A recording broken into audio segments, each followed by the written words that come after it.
health and wellness is not just one aspect. It's not just physical. It's not just getting enough sleep. It's kind of everything working together, right? If your body is happy, your mind is going to be happy, vice versa. They work hand in hand. Um, and I know we only have 30 to 40 minutes, so it's going to be a very high level discussion about overall wellness and nutrition, best nutrition practices. But at the end of the presentation, I do have my contact information. So I do welcome anyone to reach out if you want to go further, if you want to dive deeper into any specific topic or have any questions about anything that I cover here or anything that I don't cover. As Lance said, I love discussing this stuff. The whole point of this is for us to feel better, right? The better we feel as individuals, the better our households are, the better our households are, the better our communities are, then the better our states are, countries are, and you see where I'm going with this. So it all starts with us. It all starts with us. It's not selfish to take care of yourself. It's not healthy to make sure that you're getting enough sleep and you're getting the proper nutrition from your food every day, because as the expression goes, you can't pour from an empty cup, right? So let's fill our cups together. And I like to call this presentation Nourish to Flourish. Currently, I'm on my way to being certified, NANP certified. That's the National Association of Nutrition Professionals. I still have about 4 months left to go. But until then, I can share with you the knowledge that I've gained thus far. From starting the program and even before starting the program. So if it's okay with you, Lance, let's get right into it. All right. So as I mentioned, this is going to be very high level.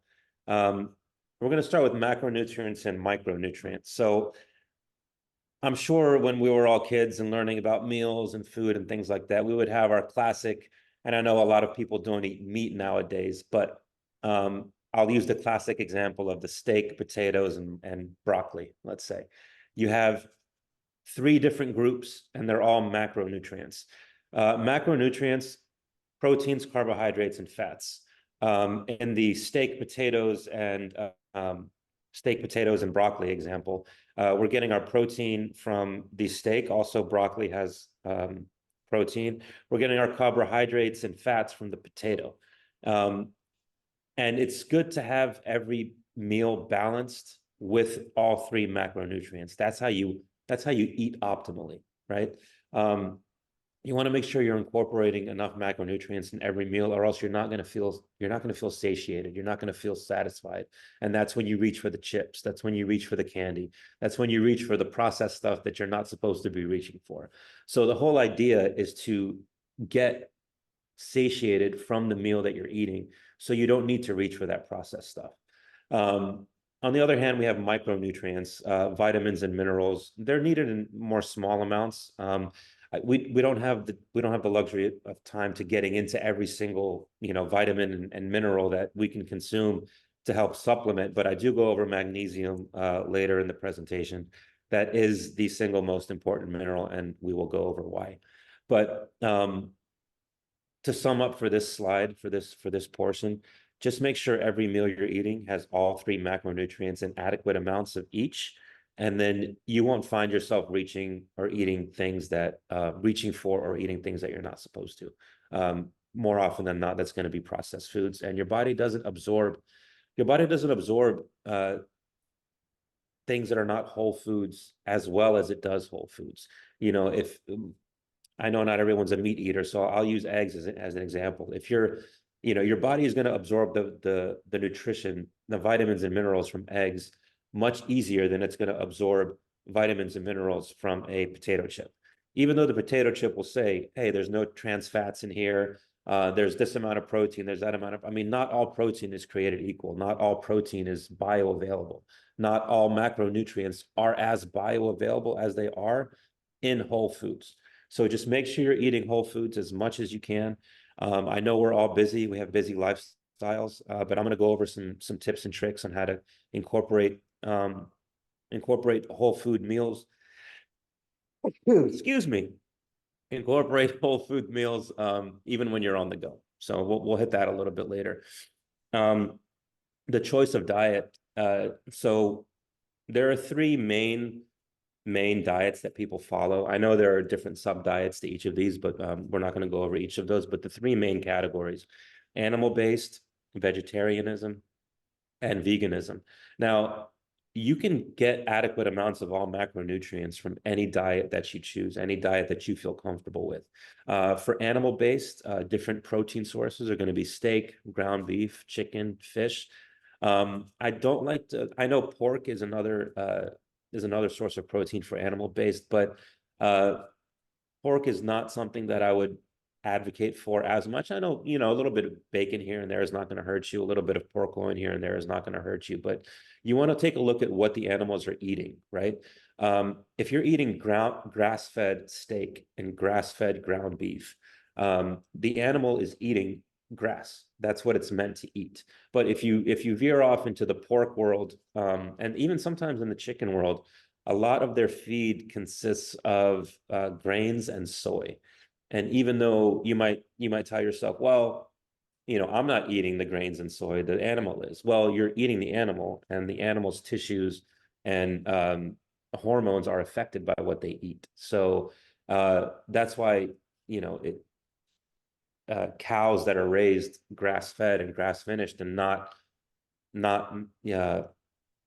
massively slaughtered, I should say, if they're slaughtered in a more humane way, it's going to be better for you because you're not ingesting the terror that animal went through. You're not ingesting the poor feed that animal ate. You're not ingesting any of that. You're ingesting the parts that you're supposed to be ingesting, the parts that your body absorbs, the parts that feed your cells. So get grass-fed beef, grass-fed steak whenever you can. For fish, make sure you get wild caught. Farm-raised fish, again, is going to be given a feed that is not conducive to the health of the fish. Therefore, it's not conducive to the health of you. So grass-fed steak and beef when you can, wild-caught fish, and soy-free chicken, soy and grain-free chicken. I know that's a little bit more challenging to find, but honestly, you can find wild-caught fish pretty much everywhere, as well as grass-fed steak and ground beef. I mean, even Walmart has grass-fed beef, so it's everywhere. You can get it. Protein sources for those following a vegetarian diet, you're going to have your yogurt, eggs, and milk. Now, for the yogurt, there's also grass-fed yogurt, right? Milk from grass-fed cows. It's going to be better for you. If you have issues digesting dairy, there's also the A2 option. Um, cows that have cows that are A2 they don't have that enzyme that causes digestive discomfort.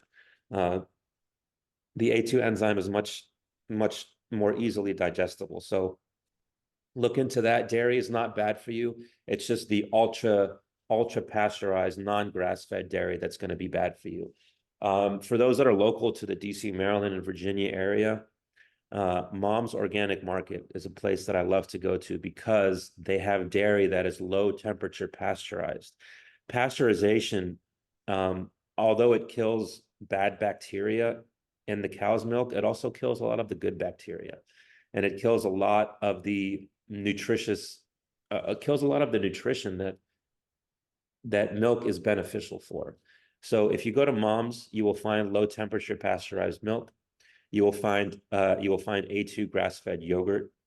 Get Greek yogurt because it's fermented, easier on the stomach as well, and it's gonna give you adequate amounts of protein. So those are your vegetarian sources. For vegans, great sources of proteins are going to be beans, lentils, peas, and quinoa. Quinoa is a personal favorite of mine because it fills you up and it's got a lot of nutritional benefits in there. So definitely look into quinoa. You prepare it pretty much like rice, although I think it takes quicker actually to prepare than rice. So those are your protein sources for the different diets. Fat sources for different diets. For animal-based and those following a vegetarian diet, butter, eggs, cheese, and milk. Again, when it comes to butter, there is grass-fed butter. Grass-fed butter can be found anywhere. Eggs, try to get them soy-free because again, chickens are fed, their default feed is grains and soy. They do have eggs that are soy free, so be on the lookout for those. Also for cheese, there is A2 cheese. There is cheese that is raw meaning it's not pasteurized. And again, when dairy is not pasteurized or minimally pasteurized, you're going to get more nutritional benefits from it. And milk we did discuss already. Um, and the good thing about things like milk and eggs, uh, they actually incorporate more than one macronutrient. So eggs is also a source of protein, and it's a source of fat. The egg whites are the protein, and the yolk is a good source of fat, cholesterol. Um, Milk also great source of fat and great source of protein. So again, when they're good quality, things like butter, eggs, cheese, and milk can be nutritionally beneficial for you. You just have to make sure that you're getting the right kind. Fat sources for vegans. We're going to have coconut oil, flax seeds, and nuts and seeds. And again, while we're talking about foods that incorporate more than one macronutrient, nuts and seeds are also a great source of protein for vegans as well. Now, carbohydrate sources, excuse me, for all the different types of diets. My personal favorite and the ones that are most the ones that have the most bioavailable ingredients: rice, potatoes, and fruit. Fruit is a great source of carbohydrates. Fruit, if you have, sugar is very addictive. Processed sugar is very addictive. So if you find yourself reaching for candy or chocolate all day, try to substitute it with fruit. And just like with any addiction or any kind of medication that one gets hooked on, you can wean yourself off of processed sugar by consuming more fruit. So I highly encourage you to consume fruit in the place of processed sugar when you can, and you'll find yourself desiring processed sugar much less. And guys, there's no one size fits all diet. I know there are a lot of arguments that go around. Well, veganism is better, vegetarianism is better, being a carnivore is better. Honestly, there are so many factors there's no right or wrong here. A lot of the factors, surprisingly, has to do with where you were raised.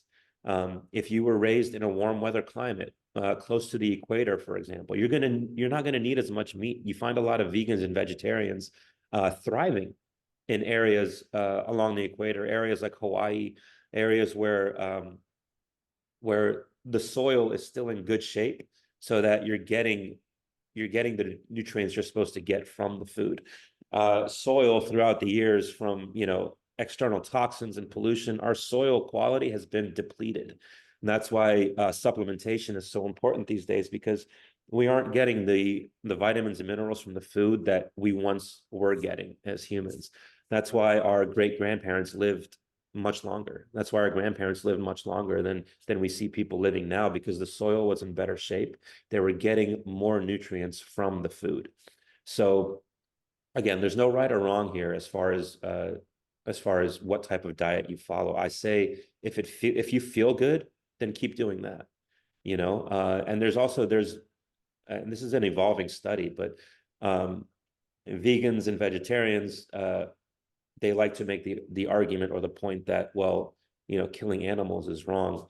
There's been studies now that even plants feel pain. Even plants scream when they get picked or when they get cut or when they die. We just don't hear them. They're operating on a different frequency.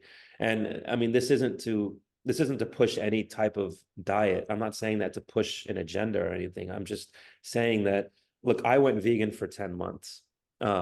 At first, I lost a lot of weight because I wasn't consuming, all the protein, all the meat. And it was great at first, but after the ninth and 10th month, I started feeling weak. I started feeling like I couldn't focus. And I ate an egg, and it's like somebody flipped on a light switch inside me, because I was immediately focused. I had energy, and I thought, okay, this is what works for me. But what works for me necessarily doesn't work for everybody else, and vice versa. So I encourage you to try them out. Try going vegan or vegetarian for a week or two, if you feel lethargic after eating meat, or if you're concerned about animals dying. Again, that's why I go back to getting grass-fed and grass-finished beef, because they're treated better. They're not going through a slaughterhouse like these mass produced, these mass slaughtered cows. I mean, you're eating their fear, you're eating their bad feed, you're eating all the bad things that they've gone through in their life. You're eating that energy. So you don't need to be consuming that. So again, there is no one diet that fits all. If it feels good, keep doing that. But whatever diet you choose, just make sure you're getting good quality food. That's the most important thing. Um, a qualitarian. When people ask me what diet do I follow, are you a vegetarian or this and that? I say I'm a qualitarian. I like to get quality food, no matter what it is. My produce is organic. My meat is grass-fed and grass-finished, local when possible. That's why, again, I love Mom's Organic Market because the farthest they get their meat from is New York State. I mean, they don't go any farther than that. The less that food has to travel, the less that it has to be preserved. And again, the more nutrients you're consuming and the more you're feeding your cells. So just keep that in mind. Now let's talk about water. We all know water's importance. We all know that it keeps you hydrated and that it fuels your cells. Our bodies are at least 60% water. That's why consuming water is very important. It's the primary component of all bodily fluids, and it's involved in almost every bodily function. When you have an open cut on your hand, let's use that as an example, water is actually what carries those repair, what helps repair that. Water is good for your skin. It keeps your skin moist. It keeps your hair and teeth in good condition. You need to be consuming the recommended daily intake for water. An easy formula is divide your weight in pounds by 2, and then have that amount of water in ounces each day. And I know that a lot of people complain that, too much water makes me feel stale or it doesn't have a flavor, this and that. A little bit of salt and lemon in your water, it goes a long way. It is said that salt makes your water wetter. So it has more benefits to you when you salt and put some lemon in your water because number one, it tastes better, and number two, it's salt helps you retain water, so it's actually holding that water in your body and using it for more functions rather than just it going through and you eliminating that water and then having to drink more. When you put a pinch of salt and a squeeze of lemon or lime in your water, it helps it perform better, which helps you perform better. Also, salt has electrolytes, so it's going to give you some energy. But hydration is very important. There are more functions of water. Obviously, we don't have time to go through all of them now, but divide your weight in pounds by 2, have that amount of water in ounces each day, and you'll feel the difference. If you don't consume that amount of water now, and you start consuming this amount, you'll start feeling generally better. Coffee is a big one. I you know a lot of people, I would say 90 to 95% of the general population of the planet consumes coffee. But I see a lot of people, and I used to be guilty of this too, like the minute you get up, you reach for the coffee. Uh, so that has a lot of downside because coffee on an empty stomach, number one, it's harsh on your gut because coffee is generally acidic. And when you're consuming coffee on an empty stomach, it's just straight acid going into your stomach, and there's nothing there. There's no food there to coat it, and that's why people complain of coffee giving them jitters because it's not consumed with a meal or right after a meal. Um, I like to say coffee before a meal is a drug, but coffee with or after a meal is medicine because because caffeine is actually has a lot of health benefits. It's good for your brain. It obviously gives you energy, but if you consume it on an empty stomach, it's going to raise your cortisol, which is your stress hormone. And I'm sure anybody that's consumed a strong cup of coffee has felt the jitters before, and it doesn't feel good, right? And after the jitters, you crash.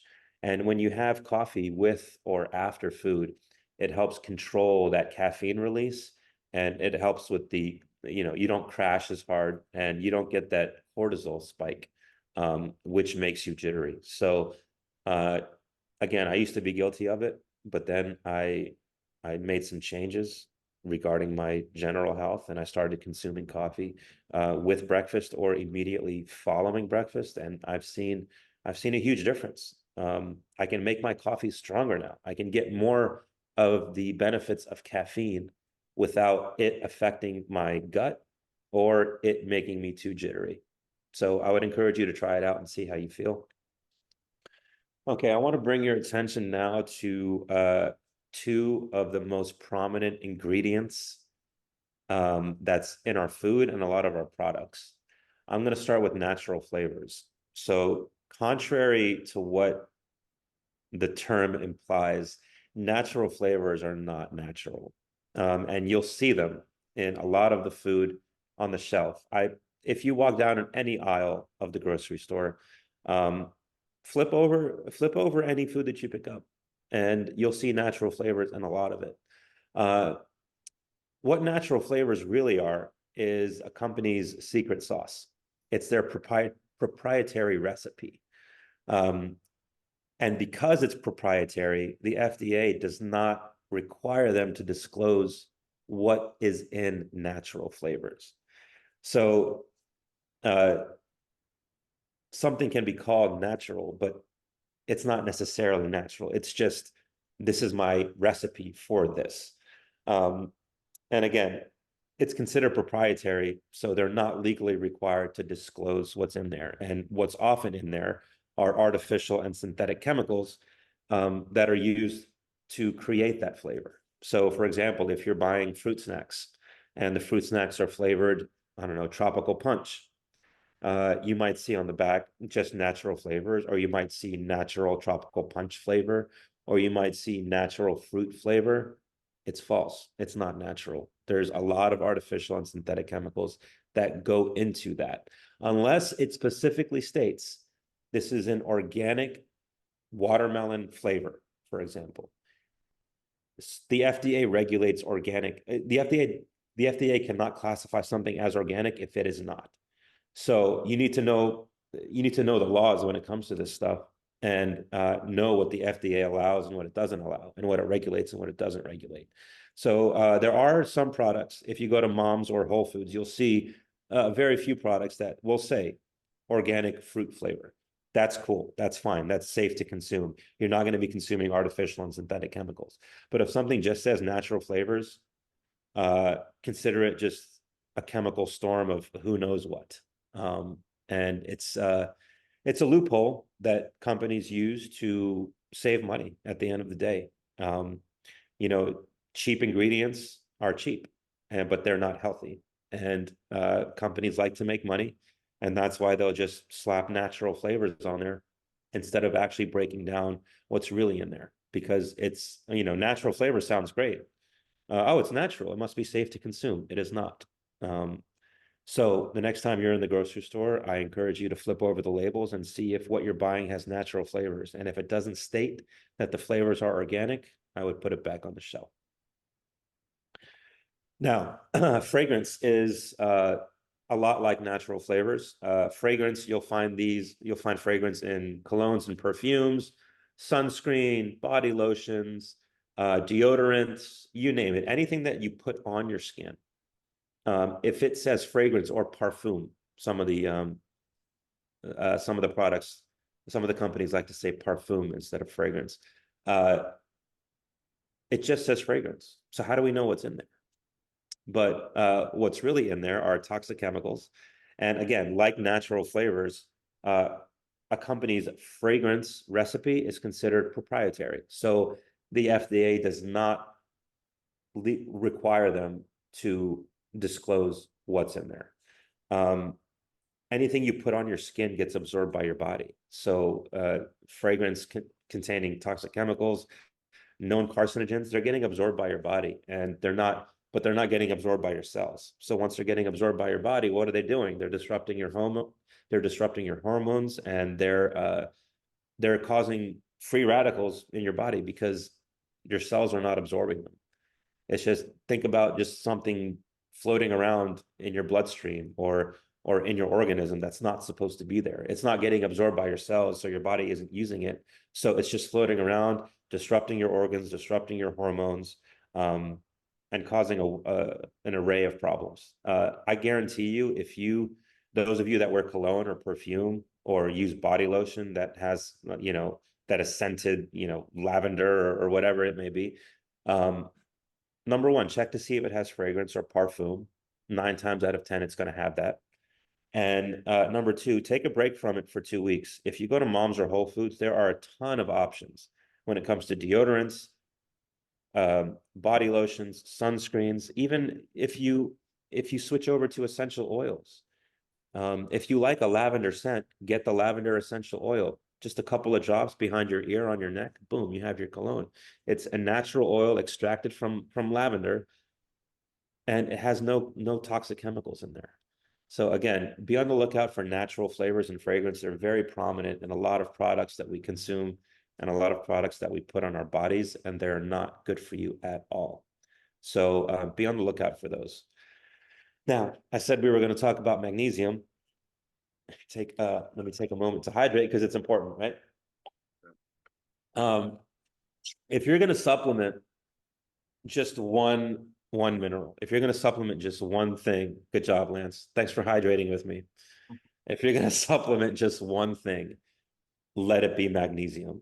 I recommend supplementing more because again, we're not getting the nutrition that we once were getting from our food. But I say if you're going to supplement just one thing, make it magnesium because it is responsible for over 300 enzymatic functions in the body.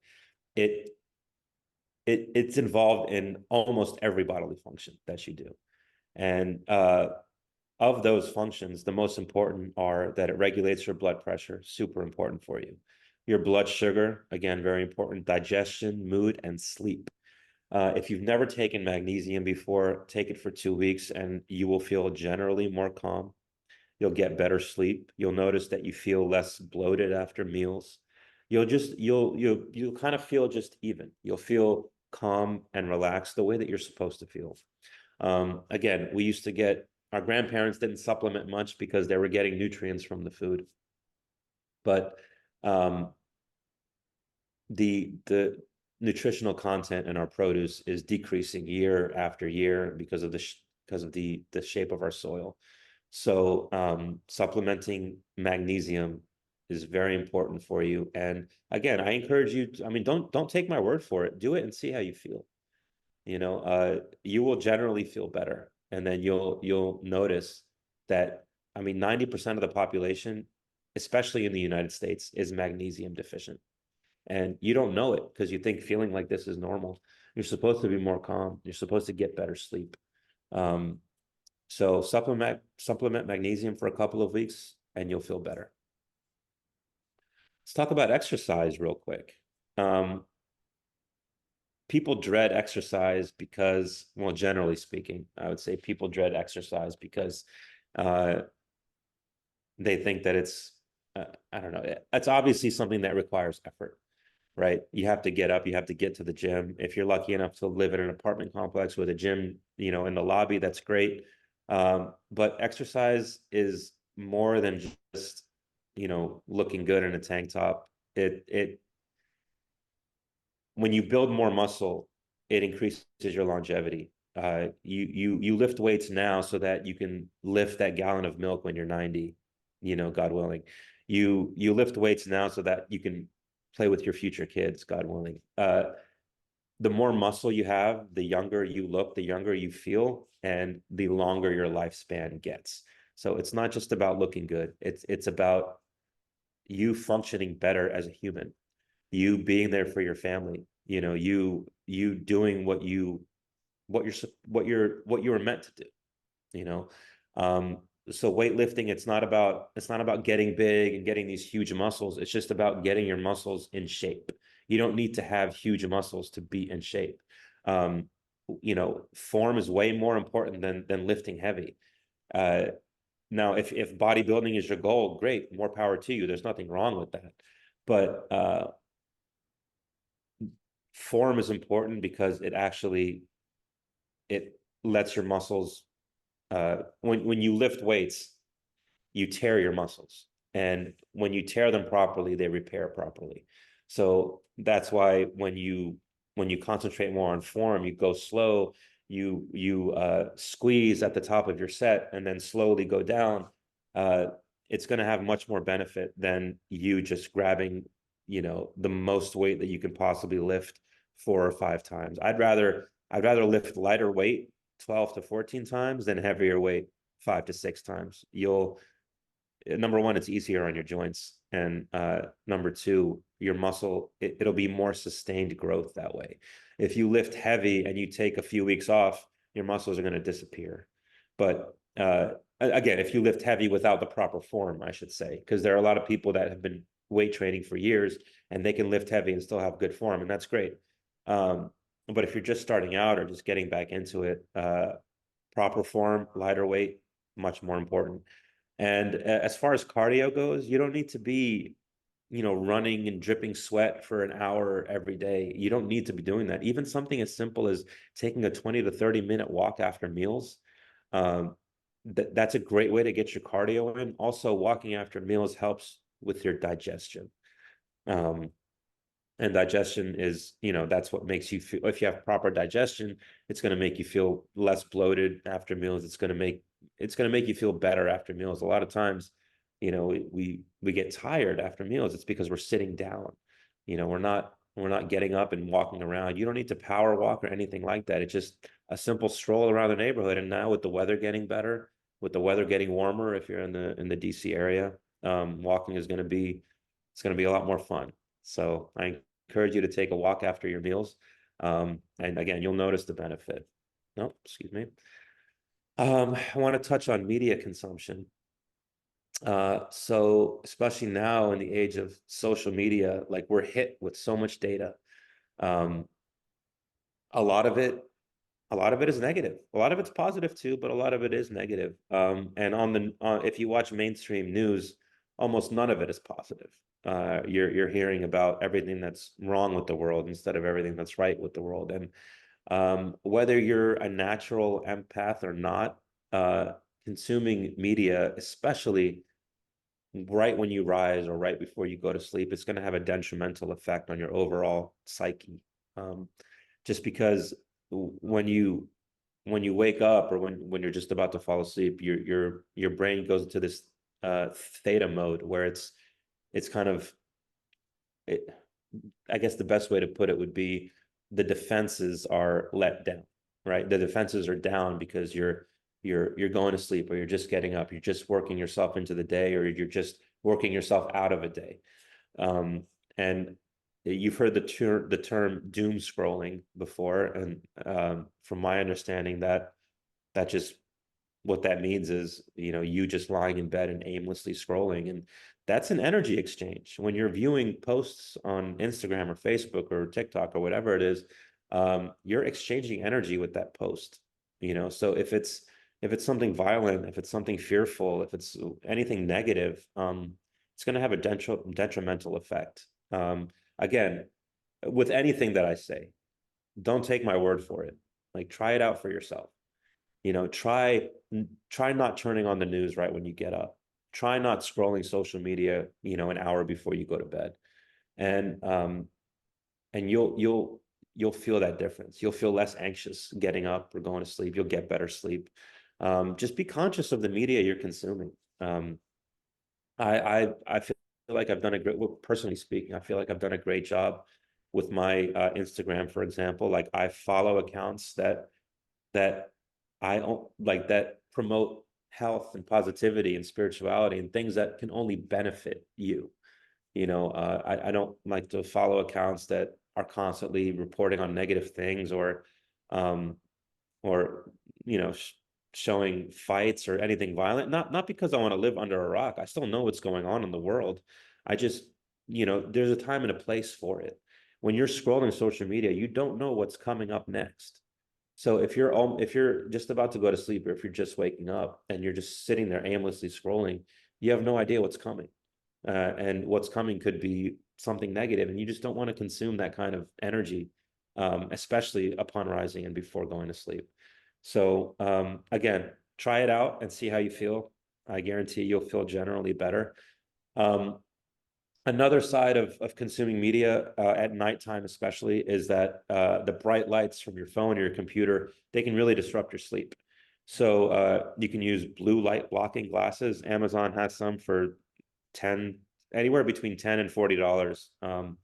Uh, blue light blocking glasses will block that intense glare from your screen, so that if you do have to look at your phone before going to sleep, or your computer or your tablet or whatever it is, or your TV, um, it'll help you. It'll help your eyes kind of not deal with that brightness, and you'll get better sleep because of it. So products for a busy lifestyle. I carry. I just want to go through a few of these products because I'm a busy guy, Lance. You know this, and people always ask me, well, how do you practice a healthy lifestyle when you're always on the go? And there are a lot of things you can do. A few examples that I want to show you guys. Number one, this is an insulated food bag. This goes with me everywhere. So if I need to, it keeps food cold for up to 12 hours, and hot food for up to 6 hours. So as you can see, the inside completely insulated, and you can put all your food in there. Um, Speaking about keeping things hot and cold, a temperature controlled thermos. For example, if you like a certain type of coffee, um, and you want to take it with you, but you like milk with your coffee, you pour a little bit of milk in here, flip the lid shut, and your milk will stay cold for a few hours. It won't be in the danger zone. You won't risk any bacteria growing because this thing will hold its temperature. Again, on the flip side, it's going to hold temperature for things like soup or bone broth, or if you want to keep your coffee in here. Obviously, they have coffee mugs that are temperature regulated, but anything you want to keep hot or cold, you keep in here, and that goes right in your food bag. Um, Speaking about coffee, there are a few mold-free coffee options out there, and I like to drink those exclusively. So I got this little mini espresso machine, so to speak, kind of machine, espresso device. It's one shot of it. It makes one shot of espresso. You put ground coffee in here, and you can take it with you anywhere. And it comes with a cup. So coffee on the go, you've got it right here. You don't have to consume the cheap, unhealthy coffee that is most likely given to you wherever you work or in any coffee shop. We talked about water. Glass bottles. Try to get glass bottles when you can. They're conveniently stored in your insulated food bag. Glass is not going to have any BPAs that a lot of plastic products have. So always opt for glass. That's also when shopping for food. If you're buying ketchup, for example, buy it in a glass bottle. Get glass bottles whenever you can. And also, we talked about supplementation. Well, you don't want to carry around, 20 bottles of vitamins. So I have these nifty. There's one for each day.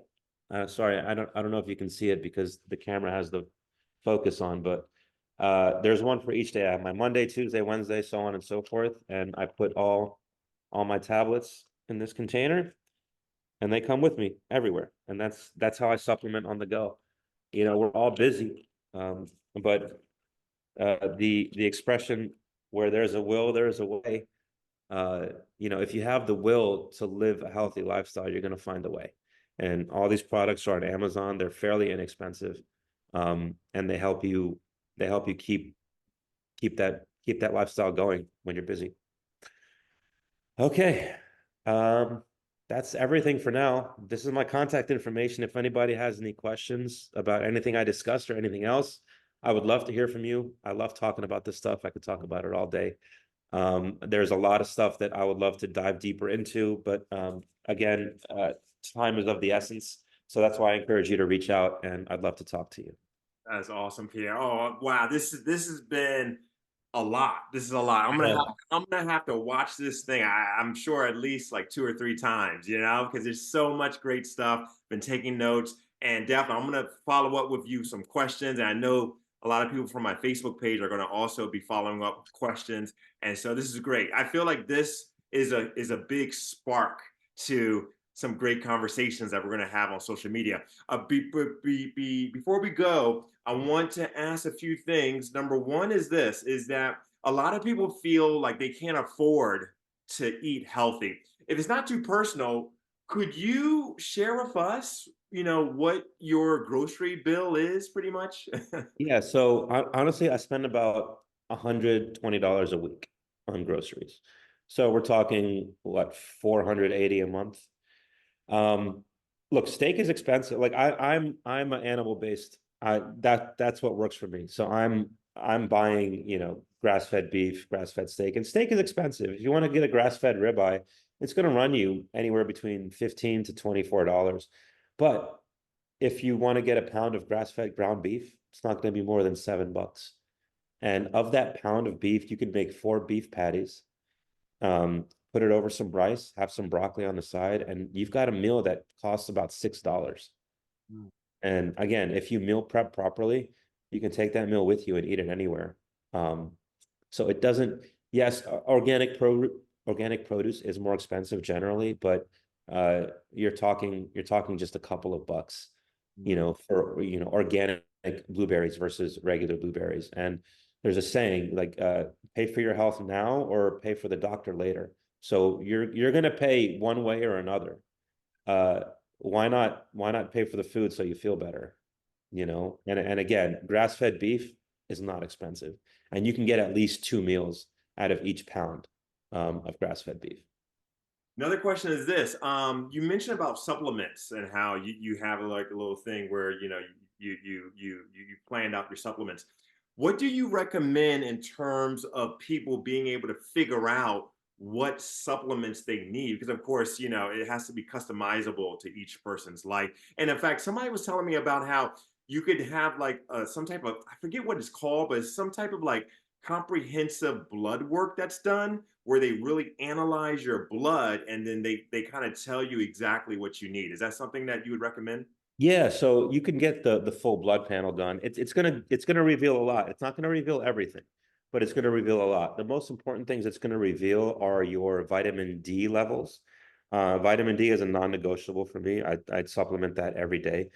It's going to reveal your vitamin B levels. Again, another non-negotiable for me. It's going to reveal your iron levels. Um, you don't want to you don't want to have too much iron, but also you don't want to be iron deficient. So you got to find that sweet spot.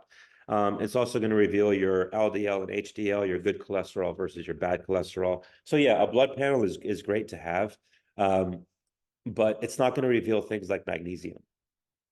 So again, it's great to know what's going on with your blood. It's great to know your levels, but until you kind of experiment with these supplements and see how you feel, you're not going to kind of know everything that you're missing. The blood panel is going to let you know some, but not all. So that's why I encourage you to try. And it's going to you're not going to take magnesium one day and all of a sudden feel better the next day. You need to let that like build up in your body. You need to take it. That's why I recommend 2 weeks. Really, it's 10 days, but 2 weeks is a safe enough amount of time where that you can actually feel something working or not. That's awesome. That's awesome. And my last question before we jump off would be this. Can you run us through a typical day of food for you? And I know it's there's no one size fits all, but just if we were to use you as a case study, what Yeah. would be a typical, especially with the timing too? Because I know that it also matters like the time, like the frequency and everything. So Yeah. what would that be for you? Yeah, no, and I'm glad you touched on the timing too, because eating right before going to bed is not good. I'm sure everyone has done it. I've done it where you eat and you go to bed shortly after, and then you wake up and you kind of still like feel it here. It's not been digested. And instead of resting all night, your body's been working through this food that you've eaten. And you're not going to get a good night's sleep and you wake up with stomach issues and this and that. So um, taking you through a typical day for me, the first thing I consume when I get up is water. Water activates your body, it activates your organs, it hydrates you. So you definitely want to consume like a good amount of water right when you get up. Brush your teeth, do your shower, do your thing, and then fruit before anything. Fruit is going to give you energy. It's going to again hydrate your body. It's going to give you that fructose. And uh, I've heard some people get concerned about sugar in fruit, but remember, fructose is not the same as sucrose. Fructose, which is fruit sugar, is very good for you. It's absorbed by your body well. Again, everything within everything balanced within reason. If you have 8 pounds of grapes when you get up, you're going to get an upset stomach. You're not going to feel good. But don't worry about fruit sugar. Fruit sugar is good for you. It's absorbed by your cells. Your body uses it. It's clean energy. It's clean carbohydrates. It's clean fuel. So fruit goes in first. And after fruit, when I feel hungry, I will have, personally, this is for me, I love sunny side up eggs. Some people don't like that, but sunny side up, though there's a lot of nutrients and vitamins in that yolk. You know, that yolk is chock full of choline, B vitamins, good cholesterol, and the list is long. Um, and when you cook the yolks through, you're denaturing that those vitamins and minerals. So I like to have my eggs sunny side up.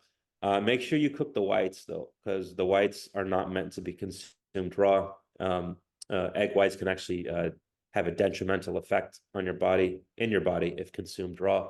So cook some sunny side up eggs. I like my steaks medium rare because again, the less denaturing you're doing to the protein, the more nutritional benefits you're getting from it. So I'll have steak and eggs, and maybe a piece of gluten-free bread or a wrap or something like that. I don't like to consume gluten. I know a lot of people have gluten sensitivities, and I'm going to touch on this real quick. It's not from the actual bread itself.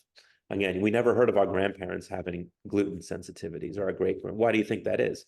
Because wheat is one of the most heavily genetically modified crops in this country especially. You hear a lot of stories about people traveling to European countries. Let's use France as an example.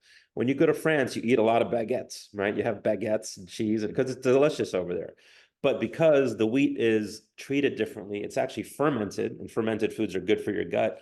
People actually go to Europe, they eat more, but they come back having lost weight. Why? Because your body is absorbing the parts of that bread that it's supposed to absorb. It's not dealing with the glyphosate that's sprayed on the wheat so that companies can get the most bang for their buck. So opt for gluten-free, you'll feel better. When you travel overseas to Europe, then you can have the baguettes and don't worry about the gluten and all that because at least not yet. The wheat in Europe is not treated with glyphosate yet. I know it's probably coming, but for now, it's safe.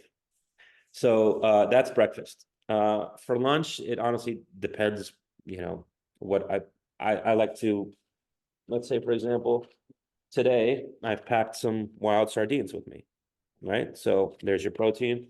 And um, I I'm fortunate to work in a restaurant, so I can, prepare some potatoes and vegetables here or some rice and vegetables here. And that'll be my lunch. And then for dinner, I like to have a ground beef patty or two that I've previously prepared, and rice noodles. Rice noodles are, you get that pasta feeling without all the gluten. So ground beef patty over rice noodles and a side of vegetables, either sauerkraut or some raw carrots or whatever vegetable that you feel like that day. Just again, make sure it's organic and local when possible, because the less the less that the food travels, the less it has to be preserved. The cleaner it is, the fresher it is. Wow, that's awesome, Pierre. I love it. I love it. Thank you so much, man. Thanks for having me, Lance.